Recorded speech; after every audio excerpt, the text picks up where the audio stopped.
The disappearance of Sarah Everard shocked England, revealing a tragic series of events. Sarah Everard was born in 1987 in Surrey, England. She grew up in York City, where her family still resides. Her father, Jeremy, is a teacher, and her mother, Sue, works for a charity. Sarah was the youngest child with two older siblings. She was a cheerful and caring girl and attended Fulford School. After completing high school, she went on to study at Durham University. Upon graduating, she moved to London, where she started her career in marketing. Despite a difficult year in 2020, which included ending a long-term relationship and losing her job when her company went bankrupt, Sarah remained hopeful about the future. She was described as someone who looked forward to new opportunities and maintained a positive outlook even in challenging times. During the global pandemic, Sarah kept herself active with online exercise classes. She also started a new relationship and secured a new job, which filled her with excitement. The opportunity to travel and reconnect with her family and friends in her hometown of York added to her joy. On March 3, 2021, Sarah was invited by a friend to spend some time together. Later that evening, around 9 p.m., she left her friend's house near Clapham Junction and began walking home. She called her boyfriend during her walk, chatting with him for about 15 minutes as they made plans for the next day.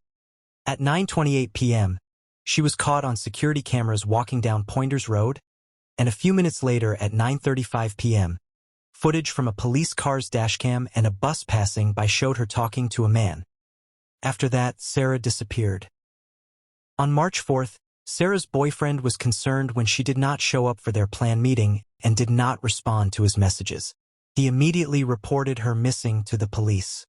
The police began a large-scale investigation immediately.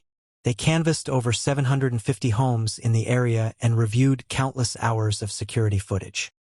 Sarah's face appeared on posters across London and spread rapidly on social media. The following week, detectives arrested a man named Wayne Couzens on suspicion of abduction. However, he was soon released due to a lack of sufficient evidence. Who was Wayne Couzens? Wayne was born in 1972 and initially worked as a mechanic in his family's garage. He later enlisted in the Territorial Army but was discharged for failing to meet training requirements.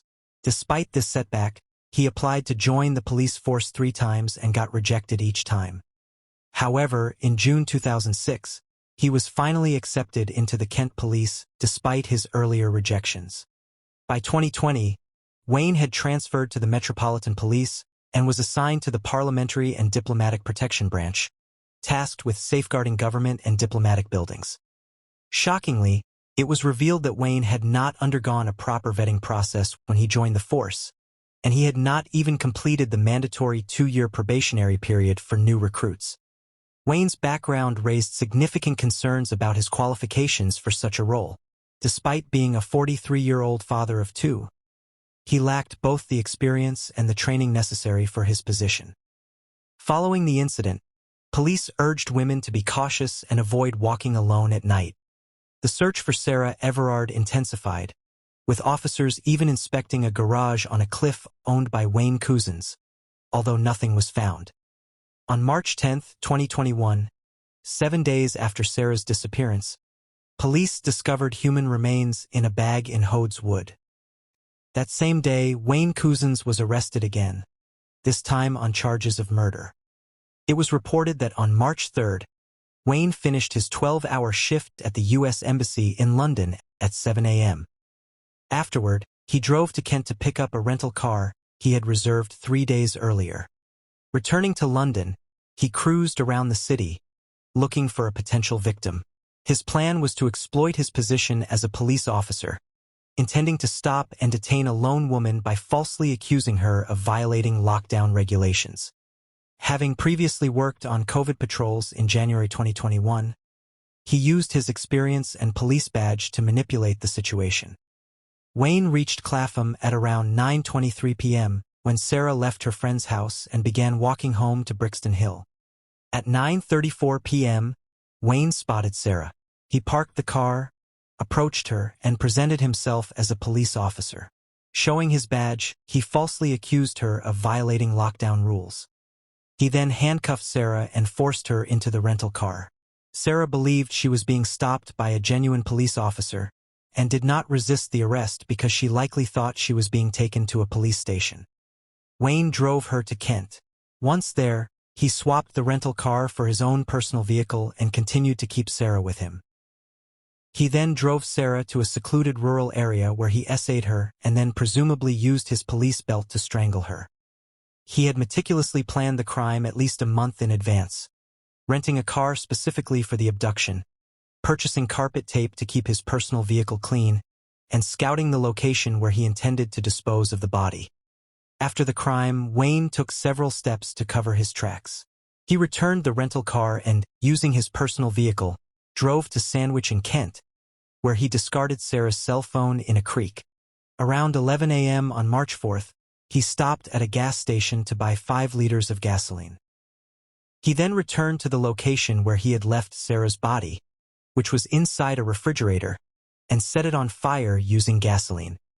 After burning the body, he collected the remains, placed them in rubber bags, and disposed of them in a nearby pond. Despite Wayne's careful planning and his belief that he could avoid capture, he failed to anticipate the security cameras that recorded him approaching Sarah and his subsequent actions. During his interrogation, Wayne claimed that he kidnapped Sarah to settle a debt with a gang. According to his account, they demanded he abduct a woman, or Wayne and his family would face the consequences. He stated that he had delivered Sarah to the gang unharmed, but further investigations by the police disproved his story. Before Sarah's tragic death, Wayne was already being investigated for an indecent exposure incident at a fast food restaurant in South London. In the aftermath of this case, the Metropolitan Police requested an inquiry from the Independent Office for Police Conduct, IOPC. The IOPC, an independent body responsible for overseeing complaints against police forces, was asked to examine whether the officers involved had handled Wayne's exposure investigation properly. On March 11th, while in police custody, Wayne was hospitalized due to a head injury. Authorities stated that the injury occurred while he was alone in his cell and was self-inflicted. After receiving medical treatment, he returned to the police station. The following day, March 12th, Wayne sustained another head injury, leading to another hospitalization. Later that same day, he was officially charged with kidnapping and murder, with the approval of the British Attorney General's office. Wayne appeared in Westminster Magistrates' Court on March 13th, where he was remanded in custody.